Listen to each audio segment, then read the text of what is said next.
और इसी बीच एक और खबर आ रही है वैशाली जिले से। आपको बताते चले, चुनाव आते ही जनप्रतिनिधियों का नए नए इरादे देखने और सुनने को मिल जाते हैं। ये आम बात है, आपने भी देखा होगा और सुना होगा। खैर, विधान परिषद के संभावित उम्मीदवारों द्वारा क्षेत्र के जनप्रतिनिधियों से लगातार मुलाकात एवं सम्मानित करने का कार्य चल रहा है। इसी क्रम में संभावित उम्मीदवार अभिषेक कुमार के द्वारा भगवानपुर प्रखंड क्षेत्र के विभिन्न पंचायतों में नवनिर्वाचित जनप्रतिनिधियों से मुलाकात कर उन्हें सम्मानित करने का काम किया जा रहा है। वहीं आपको बताते चले, इसी दौरान प्रखंड के मांगनपुर पंचायत में संभावित उम्मीदवार अभिषेक कुमार एवं उनके साथ आए हुए हाईकोर्ट के वकील एवं कानून विशेषज्ञ अरुण कुमार ने जनप्रतिनिधियों को सम्मानित किया। साथ ही साथ अपने विचार रखे, जिसमें अभिषेक कुमार ने जनप्रतिनिधियों को कहा कि पहले भी आप लोगों ने अपना बहुमूल्य मतदान कर प्रतिनिधि चुना है, वह आपके सुख और दुख में कितना शामिल हुए हैं, इसको देखते हुए यानी इसको ध्यान में रखते हुए मेरे बारे में भी जानकारी लेकर पता लगाएं, यानी पता कीजिए।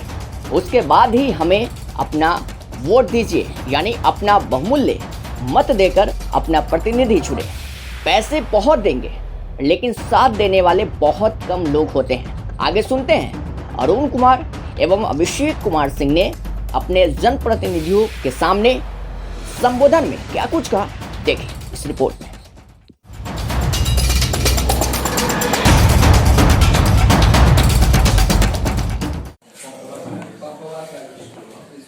सर, आप उच्च सदन के चुनाव लड़ने के लिए चले, भावी प्रत्याशी हैं विधान परिषद के। सर, क्या मंतव्य लेके चले हैं? जी, अभी विधान परिषद में ऐसे लोग पहुंचे हुए हैं जो जनप्रतिनिधि के लिए कोई आवाज़ नहीं उठाते हैं। अभी जनप्रतिनिधि का जो वार्ड का जो वेतन है 500 रुपया है, उस पर भी आवाज़ उठना चाहिए।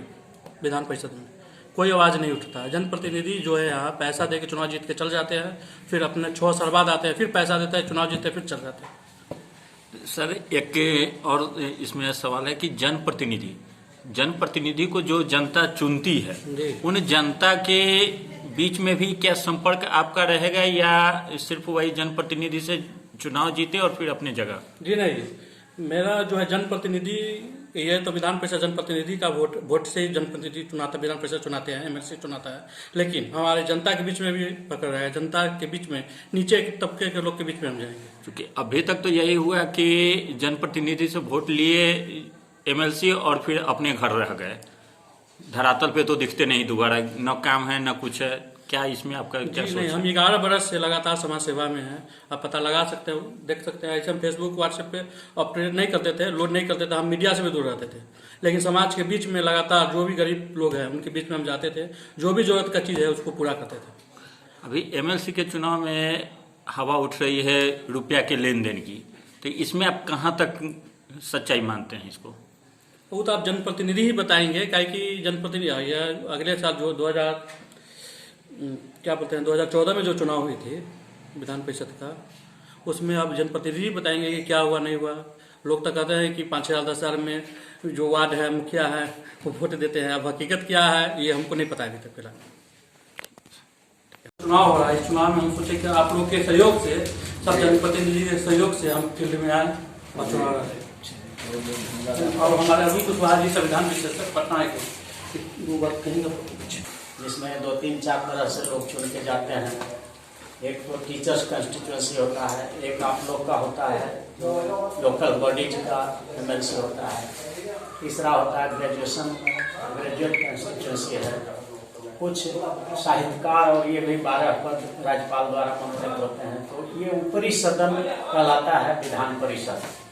और विधान परिषद का जो संविधान में व्यवस्था है उसमें है कि ये यहाँ पढ़े लिखे और अच्छे लोग जाते हैं।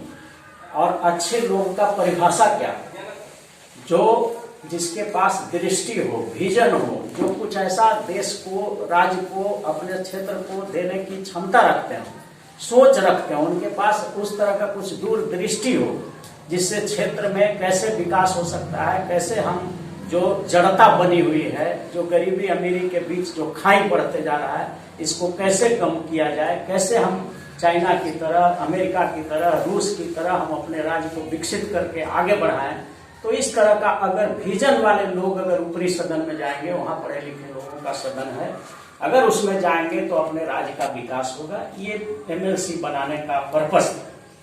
अब हम लोगों ने ये अभियान चला करके रखा है। इसमें सबसे बड़ी बात है कि तब आपके उम्मीदवार या आप लोग आए हैं तो आपका क्या विजन है, आप क्या करिएगा जो ये लोग नहीं कर रहे हैं। जिसको हम जिता के भेज रहे हैं MLC और MLA बना के भेज रहे हैं, राज्यसभा भेजते हैं, विधान परिषद भेजते हैं, तो वो लोग क्या नहीं कर रहे हैं जो आप कर दीजिएगा, ये सवाल उठता है। और क्यों आपको हम वोट दें, तो ये सब सवाल है, इसका हम आपसे डिस्कशन करना चाहते हैं। और इसमें देखिए, अगर बिहार में ही नहीं पूरे भारत में एक कानून अगर बना दिया जाता है, बिहार की अभी बात करना पहले, बिहार विधानसभा में विधान परिषद से अगर एक कानून बन जाता, जरा सुनिएगा भाई, सुनिएगा तो बात करिएगा, 10 मिनट हम टाइम में ज्यादा लगेगा। अगर एक कानून बिहार विधानसभा से ये बन जाता कि बिहार के प्रत्येक परिवार के कम से कम एक सदस्य को सरकारी नौकरी देने की गारंटी का कानून बन जाता। फैमिली सर्वाइवल जॉब एक्ट नाम उसका होता है कि हर एक परिवार को जीने के लिए कम से कम रोटी, कपड़ा और फूस का भी छप्पर हो, लेकिन इतना व्यवस्था हो जाए, स्वास्थ्य, शिक्षा, तो हर घर में एक परिवार को सरकारी, वो आपको जरूर पैसा देंगे। तो हम ये नहीं कहते कि आप मत लीजिए, लेकिन विचार जरूर करिएगा कि इसी तरह से अगर चलते रहा, पैसा पर खरीदा गया, फिर वहां गए, फिर वो पैसा कमाए, जो फंड मिला उसको लूटे, फिर आप में बांट दिया, फिर बंदे गए, तो विकास तो वहीं के वहीं रह जाएगा। इसलिए ये विचार करने की जरूरत है। अब एक बात उदाहरण देके हम समाप्त कर रहे हैं कि एक बार क्या हुआ कि एक जंगल था जिसमें आग लग गया, तो उसमें